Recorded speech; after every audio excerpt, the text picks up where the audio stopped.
ওমা রবিবারে মাছ বাজার হয়ে গেছে? হ্যাঁ একদম কমপ্লিট, মাছ বাজার চলে এসছে। আজকে অনেক ধরনের মাছ এনেছে বলেছে, রোববার তো অনেক ধরনের মাছই আনে। দেখাই বন্ধুদের কি কি এনেছে আজকে মাছ। প্যাকেট থেকেই লাল আমুদিগুলো আজকে বিভৎস বড় বড়, বেশ বড় বড় সাইজেরই আমুদি এনেছে। তারপরে প্যাকেট থেকে জ্যান্ত চিংড়ি, যে জ্যান্ত চিংড়ির প্রেমে পড়েছে, শুধু প্রত্যেক সপ্তাহে জ্যান্ত চিংড়ি আনছে। দেখ এ দেখো চিংড়িটা কিন্তু নড়ছে, এখনো হাঁটছে।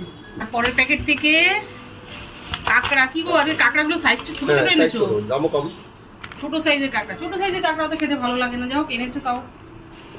পরের প্যাকেট থেকে ওরে বাবা অনেকদিন পর আনলো কাতলা মাছের ডিম, তেল সহ ডিম দিয়ে দিয়েছে, অনেকখানি ডিম এনেছে। প্যাকেট থেকে এ বাবা কি গোটা মাছটাই নিয়ে এসছো নাকি? কি মাছ এটা? এটা তো বোয়াল। দেখো ডিম হয়ে গেছে মাছটা। হ্যাঁ কাটিয়ে আনিনি, গোটা নিয়ে চলে এসেছি। কাটবো কি করে? চেষ্টা করে কাটবে। তুই কাটিয়ে আনবি কেন? এই মা দেখ অনেক বড় চপ, আমাকে দেখাবে তার জন্য কাটিয়ে আনিনি, দেখেছিস? বন্ধুদের দেখাবে, আমাকে না, বন্ধুদের দেখাবে এর জন্য কাটিয়ে আনিনি।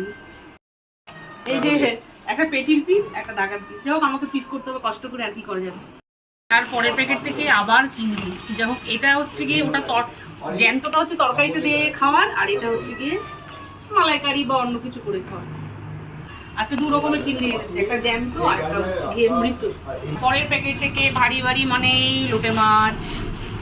লোটে মাছ আমার ভীষণ পছন্দের। এই মাছটা আগে বাজারে 40-50 টাকা দরে বিক্রি হতো, এখন বাড়তে বাড়তে 100-150 টাকা, তাও লোকে খাচ্ছে। এই মাছটা এখন, এই মাছ দিয়ে ফ্রাই করলে না খুব ভালো লাগে।